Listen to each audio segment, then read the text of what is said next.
Alright, so Ethan here, and I've got one for the books. This isn't a spooky ghost story, but the kind of encounter that leaves you with those "I can't believe people actually do that" shivers. You know the ones. So picture this: I'm visiting my godmother. She lives a good 7-hour haul from me, a proper trip. Now, Aunt Carol, that's my godmother, she's fantastic, but let's just say predictable isn't in her vocabulary. She's a firecracker, always has been. Anyway, it's a scorching summer day and she suggests hitting the local public pool. Perfect, right? A cool dip, some sun, pure bliss. We get there, find a spot, and I'm already eyeing the water. There's this gaggle of kids, maybe 10 or 11 of them, splashing around, clearly having a blast. I figured, hey, why not join the fun? I love mucking about with kids. As I'm getting closer, I notice this woman, let's call her CK, for clearly a Karen, sort of orchestrating them. She wasn't playing with them, more like directing a very chaotic, very wet play. My first thought, oh, she must be a camp counselor or a super involved mom. Nice. So I wade in, say hi, and the kids are instantly cool. We start a game of Marco Polo, then some silly races, just general pool shenanigans. I'm laughing, they're screaming with delight. It's exactly what a summer afternoon should be. I'm in my element. But then the vibe starts to shift. CK, who'd been hovering on the edge, starts to, well, insert herself.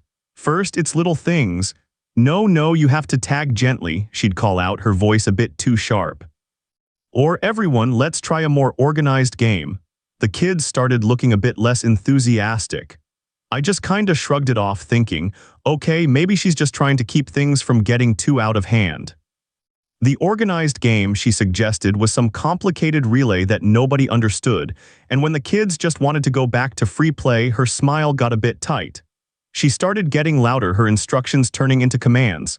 You, stop splashing him, you. Don't dive there. Even though it was a perfectly fine area, she was becoming a real fun sponge. I tried to subtly steer the kids back to just having a good time, maybe a bit further away from her. That's when she zeroed in on me. I was showing a couple of the younger ones how to do a handstand underwater, and we were all giggling. Suddenly CK is right there, looming over me. Excuse me, she says, voice dripping with disapproval. You're encouraging dangerous behavior. I blinked, surfacing, we're just playing, it's a pool. I'm a grown man, probably in my mid-20s at the time, mind you. You need to be more responsible, she snapped. These children are under my supervision. Oh, are you a lifeguard here? I asked, genuinely curious now, though a bit miffed. Her face tightened. I am responsible for ensuring decorum. Then out of absolutely nowhere she grabs my arm, not gently, she yanks me towards the edge of the pool. You need to get out, right now, I'm going to call your parents. I was so flabbergasted I almost laughed. My parents, lady, I'm pretty sure they'd be confused. What on earth are you talking about? I pulled my arm free. The kids had gone silent, just staring with wide eyes. You're being insubordinate, she shrieked, her voice echoing across the pool. People were starting to stare. Get out or I'll have you removed. Just as my brain was trying to process the sheer audacity, a familiar voice cut through the tension like a hot knife through butter. Is there a problem here? It was Aunt Carol, sunglasses perched on her nose, one eyebrow arched. She'd come looking for me. CK whirled around, puffing up like an angry pigeon. Yes, this boy is causing trouble and refusing to listen. He's disrupting my group. Aunt Carol looked from CK to me, then back to CK, a slow smile spreading across her face. Her group, ma'am, this is a public pool, and that boy happens to be my nephew Ethan. He's 24 years old, by the way. Whose parents exactly were you planning on phoning? CK's jaw just sort of dropped. Her face went from furious red to a splotchy pink. She stammered something about responsibility and safety, then tried to claim she was an off-duty lifeguard, which, judging by the actual on-duty lifeguard now watching with amusement, was a load of bull. Aunt Carol just held her gaze. Right, well, Ethan and I will be leaving. Perhaps you should stick to supervising children you actually know. And with a cool nod, she turned, gesturing for me to follow. We grabbed our stuff, me still trying to piece together what just happened, while CK just stood there sputtering. Driving home, Aunt Carol was chuckling. Some people, honestly, power trip on a puddle. She then told me about some overzealous counselor she'd dealt with at a summer camp years ago, a similar story of someone appointing themselves the fun police. It really hit me then. CK wasn't a lifeguard, wasn't a camp counselor, at least not for these kids. She was just a Karen who decided she was in charge of everyone and everything. The sheer entitlement to think she could physically pull a stranger out of a pool and threaten to call his parents. It was mind-boggling. Some folks really shouldn't be allowed near kids, or frankly, near any position where they think they have authority. What a day.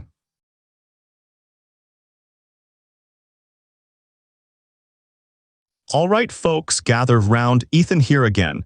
And man, do I have a doozy for you from my early days in the new neighborhood. It's not my usual brand of chaos, but it definitely fits the I don't work here lady Hall of Fame with a twist. So I just moved, right? Still figuring out where the good coffee spots were, which streets didn't have surprise potholes, the usual. Naturally, a Walmart run was on the agenda for stocking the new bachelor pad. Now, context is key here. I'm legally deaf. It's not like a light switch, more like the world's volume knob is permanently turned way down. To add to the fun when I'm out and about, especially if I've just hopped off my motorcycle, I often keep my helmet on, visor down. It's just easier sometimes, cuts down on sensory overload, but it does mean people can't really see my face or lips, and obviously they can't tell I can't hear them well. Picture this, I'm deep in the fluorescent wonderland that is Walmart on a quest. I'd already snagged some sandwich meats and a promising-looking loaf of sourdough. My next target, Campbell's mushroom soup, don't judge, it's a comfort food staple. I'm squinting at the endless rows of cans, probably looking a bit lost, I'll admit.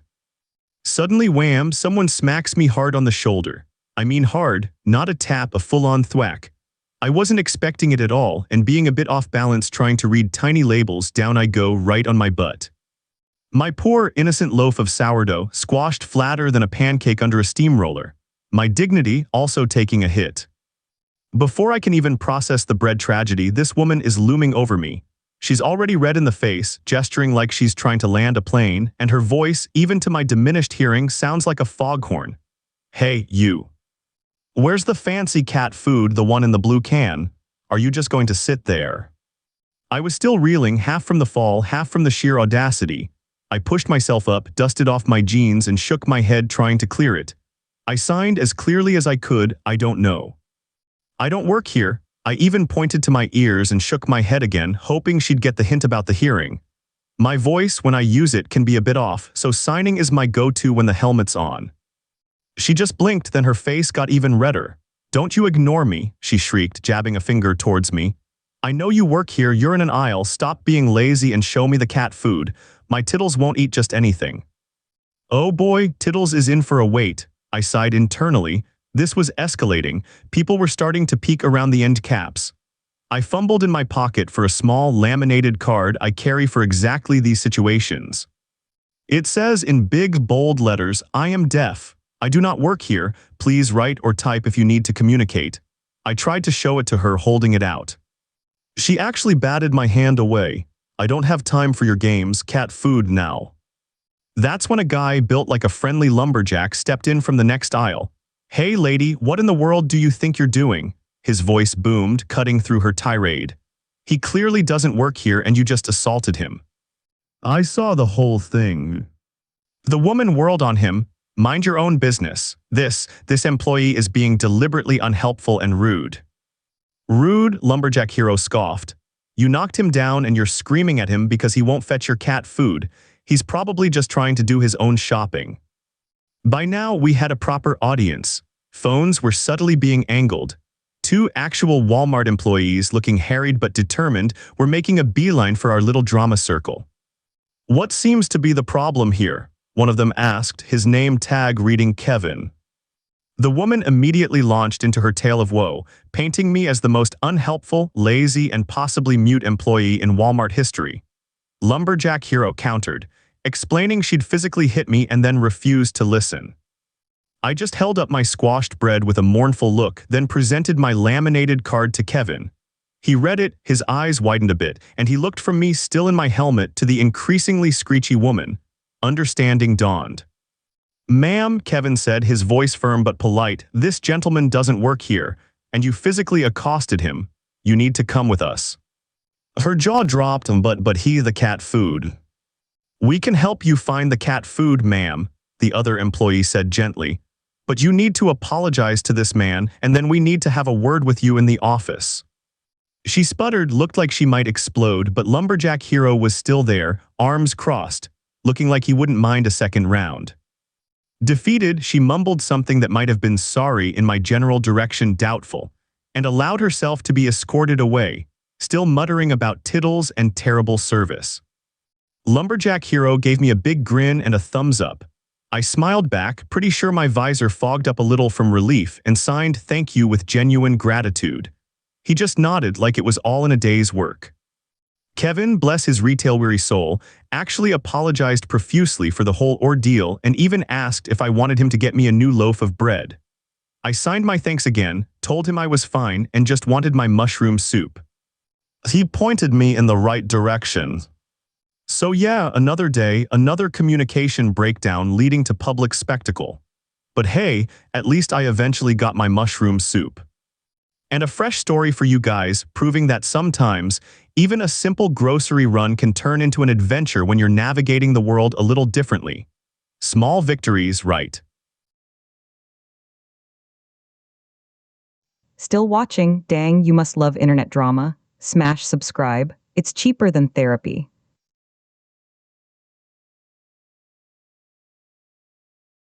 All right, settle in, folks. Ethan here, and boy, do I have a parking lot saga for you. Picture this, a blazing Saturday afternoon, the kind where the asphalt shimmers, and the local Mega Value Foods parking lot is a war zone of hurried shoppers and rogue shopping carts. So I'm on a grocery run, just trying to snag some essentials for the week. As I'm heading in, I spot this poor cart pusher, probably a kid barely out of high school, looking absolutely swamped. He's sweating buckets, wrestling this anaconda-long line of carts, while more strays are popping up faster than he can collect them. It was like watching Sisyphus, but with more potential for dings on minivans.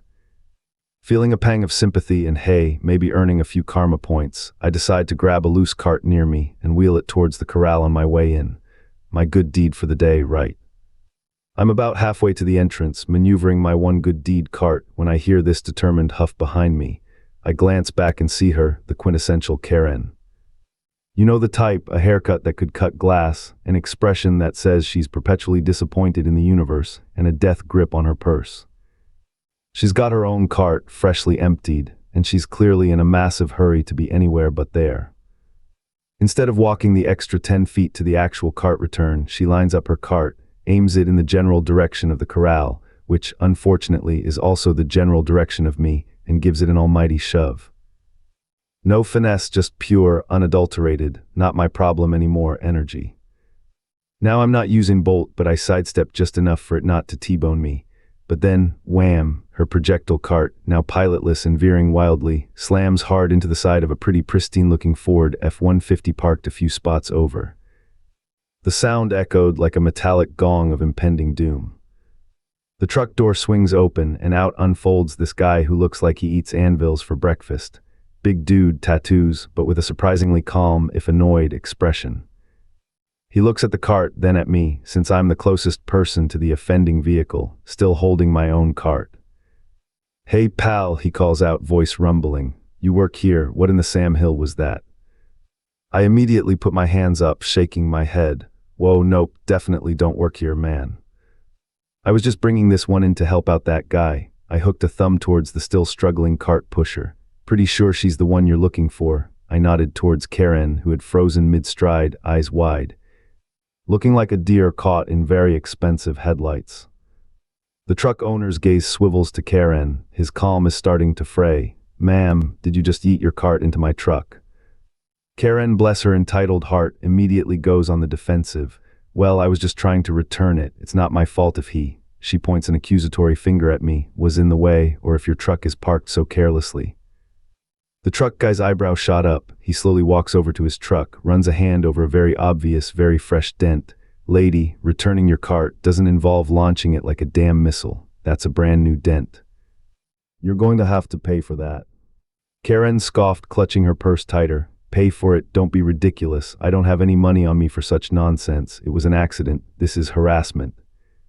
The truck owner let out a slow breath. Look, lady, it's simple. Either you give me your insurance information, or we wait for the store manager and possibly the police to sort this out. Your choice. He crossed his arms, looking about as immovable as Mount Rushmore. Seeing the actual cart pusher finally get a moment's peace, and the situation escalating beyond my pay grade, which was 0, I figured my good deed was sufficiently punished. I quietly wheeled the cart I was holding into the corral, gave the overwhelmed cart pusher a sympathetic nod, and started heading for the store entrance. Good luck with that, I muttered, mostly to myself, but loud enough for Karen to shoot me a glare that could curdle milk. As I finally got into the cool embrace of the air-conditioned store, I couldn't help but let out a chuckle. Some people just really know how to make a simple task into a federal issue. I made a mental note to buy that cart pusher a soda on my way out. He definitely earned it. So yeah, return your carts, people. And if you see someone launching one like a trebuchet, maybe just film it from a safe distance. Roll right into the next one. It's waiting for you.